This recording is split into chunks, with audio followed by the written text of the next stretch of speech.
পৃথিবী আমাদের বাসস্থান। কখনো কি ভেবে দেখেছেন কিভাবে সৃষ্টি হলো এই পৃথিবীর? কিভাবে জীবনের সৃষ্টি? কিভাবে পৃথিবী মানুষের বসবাসের উপযোগী হয়ে উঠল? থাক, উত্তর দিতে হবে না। উত্তরগুলো আজকে আমিই আপনাদের জানানোর চেষ্টা করব। এ পর্যায়ে ছোট্ট একটি ইন্ট্রোর পর আবারও ফেরত আসছি আজকের ভিডিওতে। সে পর্যন্ত সঙ্গেই থাকবেন।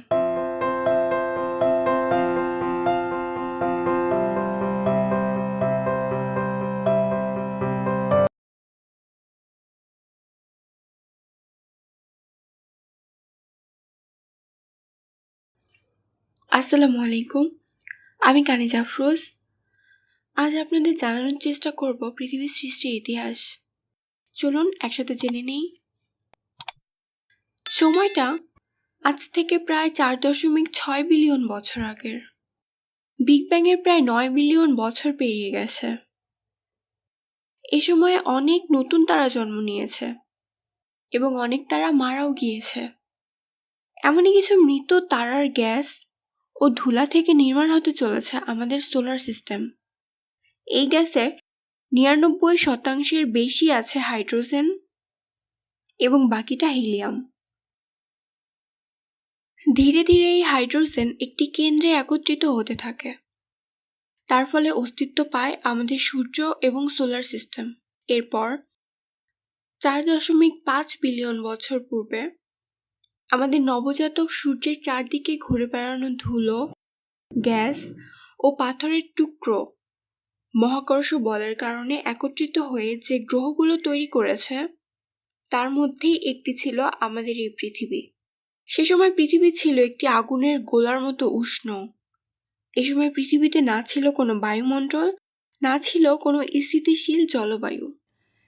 পৃথিবী সৃষ্টির 50 কোটি বছর পরে পৃথিবীর উপরে উল্কা বৃষ্টি হতে থাকে। এই ঘটনাকে দ্য লেট হ্যাভি বম্বার্ডমেন্ট বলা হয়। লক্ষ কোটি বছর ধরে পৃথিবীতে এমনটা হতে থাকে। পৃথিবীর উপরে বর্ষণ হওয়া এই সকল উল্কা বা অ্যাস্ট্রোনটগুলো ছিল পৃথিবীর চারদিকে ঘুরে বেড়ানো পৃথিবীরই উল্কা। এই সময় থিয়া নামক মঙ্গল গ্রহের আকৃতির একটি নতুন গ্রহ খুব দ্রুত প্রতি সেকেন্ডে প্রায় 15 কিলোমিটার গতিবেগে আমাদের পৃথিবীর রাস্তায় চলে আসে এবং একটা সময় থিয়া এবং আমাদের পৃথিবীর মাঝে সংঘর্ষ ঘটে। এই সংঘর্ষে আমাদের পৃথিবীর অস্তিত্ব টিকে থাকলেও বিলীন হয়ে যায় থিয়া নামক গ্রহটি। এই গ্রহের সংঘর্ষের ফলে পৃথিবীর চারপাশে দুটো রিংয়ের সৃষ্টি হয়, যা অবিকল শুক্র গ্রহের রিংয়ের মতো, যার একটি পৃথিবী ও চাঁদের মাঝখানে এবং আরেকটি চাঁদের পেছনে অবস্থান করছিল। এই রিংয়ের উল্কা ক্রমাগত পৃথিবীতে আছড়ে পড়তে থাকে, কিন্তু এখানেই শেষ না। এই রিংগুলো একত্রিত হয়ে 3000 বর্গ কিলোমিটার চওড়া গোলাকার পিণ্ডে পরিণত হয় এবং এখানে আমরা আমাদের চাঁদের তৈরি হওয়ার মুহূর্তকে দেখতে পাই। চলুন আমাদের চাঁদকে একটু দেখে নেওয়া যাক। এখন চাঁদ ছিল সম্পূর্ণ দাগহীন। এটি এখন আমাদের পৃথিবীর খুবই কাছে। এত কাছে থাকার জন্য এটি পৃথিবীতে অনেক বেশি মাধ্যাকর্ষণ বলের প্রভাব ফেলছে। প্রায় 30 লক্ষ সাল পরে এখন কিছুটা এমন হতে চলেছে যা হয়তো কেউ কল্পনাও করতে পারবেন না। আমাদের সোলার সিস্টেমের গ্যাস জায়ান্ট প্ল্যানেটগুলো যেমন জুপিটার, স্যাটার্ন ইত্যাদি প্ল্যানেটগুলো নিজেদের কক্ষপথ পরিবর্তন করছে। আর এই পরিবর্তনের ফলে সৌরমণ্ডলে মজুদ অ্যাস্ট্রোনট এবং কমিটের মধ্যে একটি গ্র্যাভিটেশনাল মেস তৈরি হচ্ছে, যার ফলে বেশ কিছু অ্যাস্ট্রোনট এবং কমিক্স মঙ্গল, শুক্র, বুধ এবং আমাদের পৃথিবীর দিকে এগিয়ে আসছে এবং ক্রমাগত গ্রহগুলো আছড়ে পড়ছে। এই সময়ের আগ পর্যন্ত আমাদের চাঁদে কিন্তু কোনো দাগ ছিল না, কিন্তু এই বর্ষণের ফলে আমাদের চাঁদের গায়ে তার চিরচেনা ক্ষতের সৃষ্টি হয়। এ সময় চাঁদ অনেক উত্তপ্ত ছিল এবং চাঁদ ও পৃথিবীর মধ্যবর্তী দূরত্ব ছিল মাত্র 25,000 কিলোমিটার।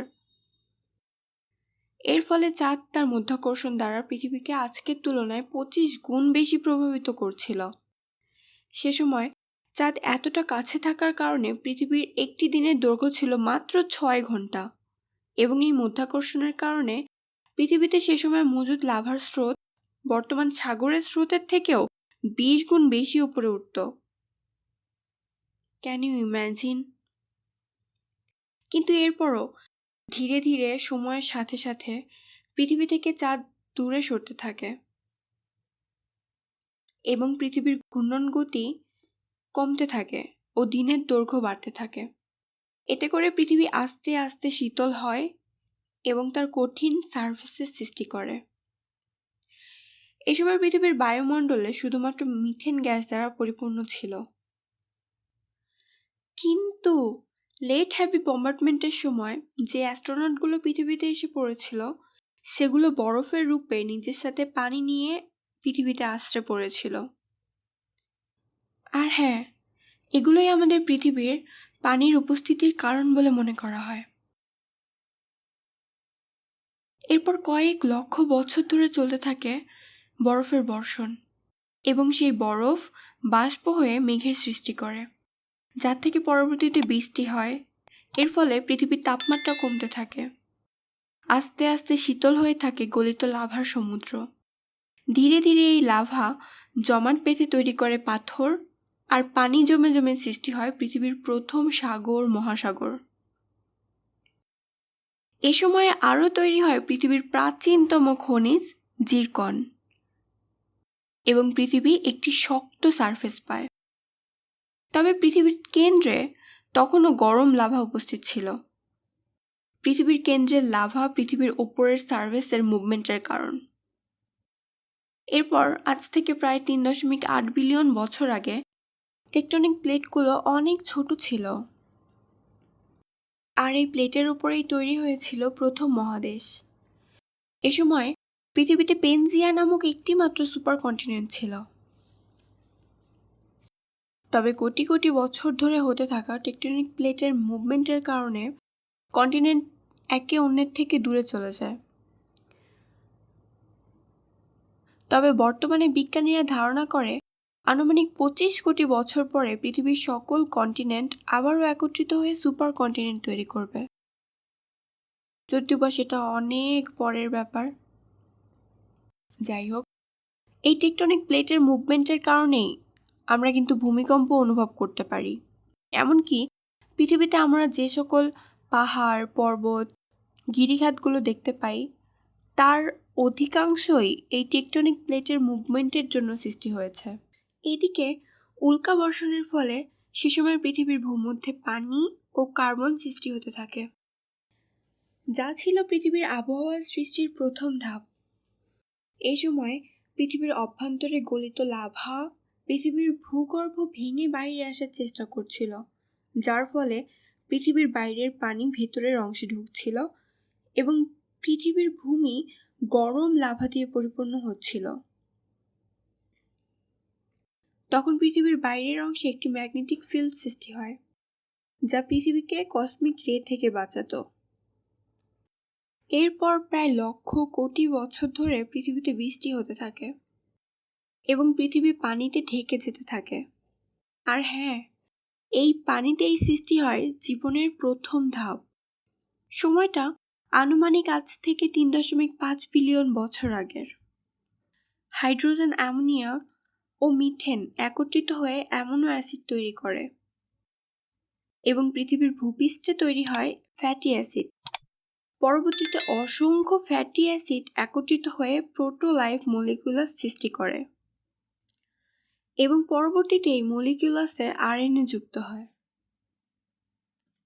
প্রায় 400 কোটি বছর পরে পৃথিবীর জলস্তর প্রচণ্ড টক্সিক হয়ে যায়।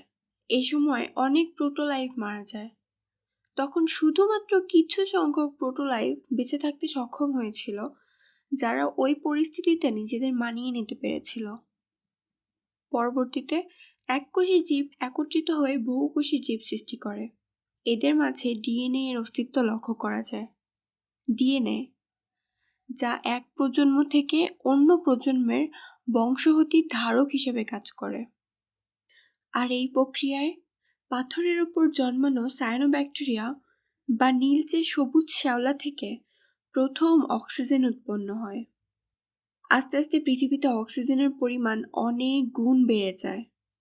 এই সময়কে বলা হয় গ্রেট অক্সিজেনেশন ক্রাইসিস। এই সময়েই আবার আমাদের মিল্কি ওয়ে গ্যালাক্সি এবং তার পাশের গ্যালাক্সির মাঝে সংঘর্ষ ঘটে, যার ফলে আবারও কসমিক রের সৃষ্টি হয়। এই কারণে পৃথিবীর তাপমাত্রা একদম ঠান্ডা হয়ে যায়। আর সুপারনোভা এক্সপ্লোশনের ফলে আমাদের পৃথিবীতে মেঘের সৃষ্টি হয়।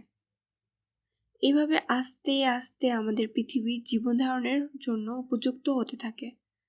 এ পর্যায়ে প্রায় 1 বিলিয়ন বছর মহাদেশগুলো এক জায়গাতেই আটকে ছিল। এরপর এই মহাদেশের একটি বড় অংশ বিভক্ত হয়ে সৃষ্টি করে ভিন্ন মহাদেশ। এই মুভমেন্টের ফলে এই সময় পৃথিবী ঠান্ডা হয়ে বিশাল এক বরফের গোলায় পরিণত হয়। এই সময় হিমবাহ দিয়ে ঢাকা ছিল ভূপৃষ্ঠ, এমনকি বিষুবীয় অঞ্চলেও ছিল হিমবাহ। এর ঠিক 100 বছর পরেই, অর্থাৎ 660 মিলিয়ন বছর পূর্বে আবারও বাড়তে শুরু করে অক্সিজেন। এ সময় বিভিন্ন প্রাণীর উদ্ভব হতে শুরু করে। এক পর্যায়ে এককোষী জীবেরা অক্সিজেন গ্রহণ করতে সক্ষম হয়, যার ফলে ডিএনএ আরো বেশি ইনফরমেশন নিতে সক্ষম হচ্ছিল। এখন আমাদের ভূপৃষ্ঠে সায়ানোব্যাকটেরিয়া অক্সিজেন ত্যাগ করে,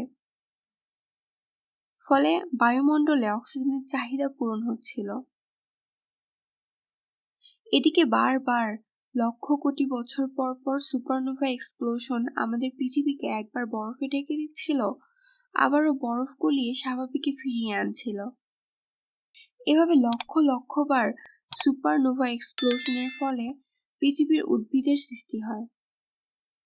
এর সাথে সাথে ভূপৃষ্ঠ ফেটে তাতে পানি প্রবেশ করে, বর্তমানে যা আমরা পান করি।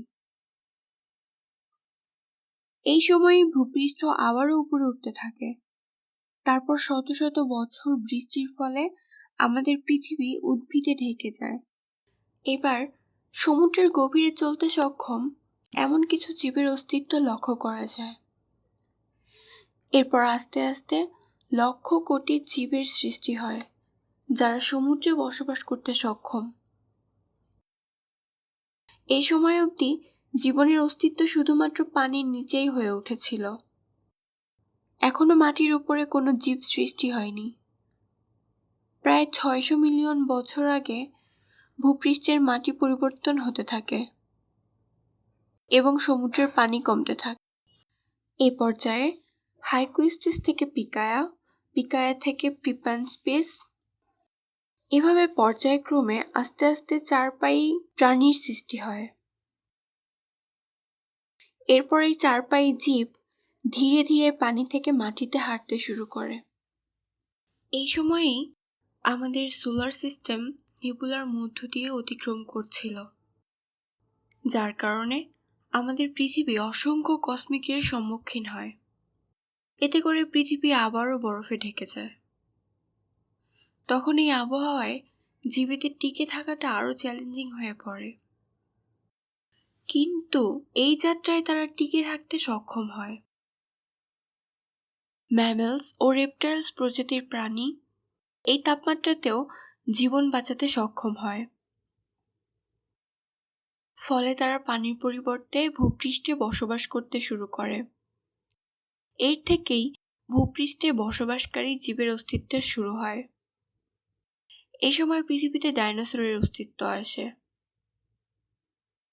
এই সময়টাকে ধরা হয় রেপটাইলসদের জন্য গোল্ডেন এজ।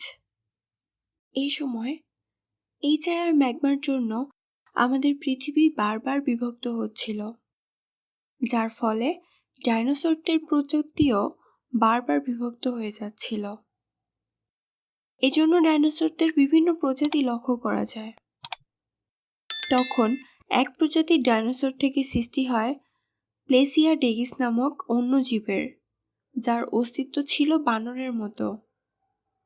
হ্যাঁ, এটাই ছিল বানর প্রজাতির শুরু।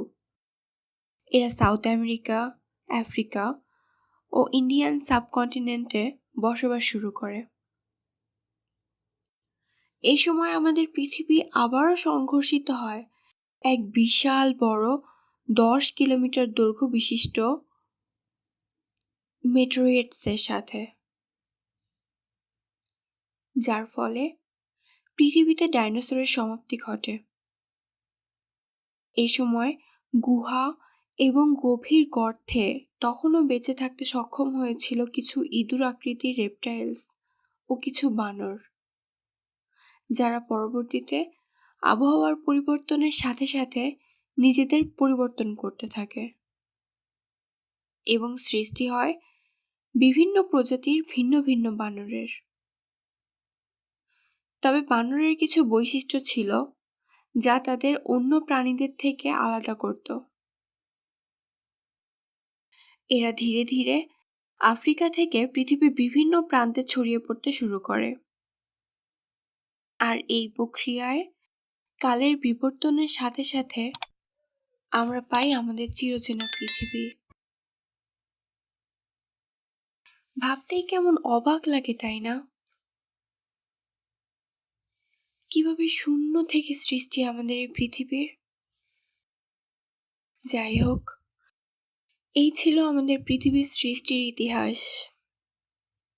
আশা করি আমি আপনাদের বোঝাতে সক্ষম হয়েছি।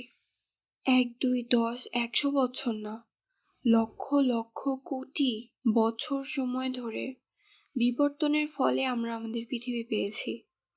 আর আমরা মানুষ সৃষ্টির সেরা জীব হয়েও কত সহজেই না আমাদের পৃথিবীকে ধ্বংসের মুখে নিয়ে যাচ্ছি। হ্যাঁ, আমরাই দায়ী আমাদের পৃথিবীর ধ্বংসের জন্য। তবে আমরাই পারি আমাদের পৃথিবীকে বাঁচাতে। যাই হোক, আজকে এই পর্যন্তই।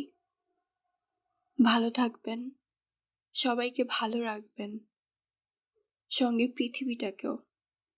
আজকে তাহলে এই পর্যন্তই। আল্লাহ হাফেজ।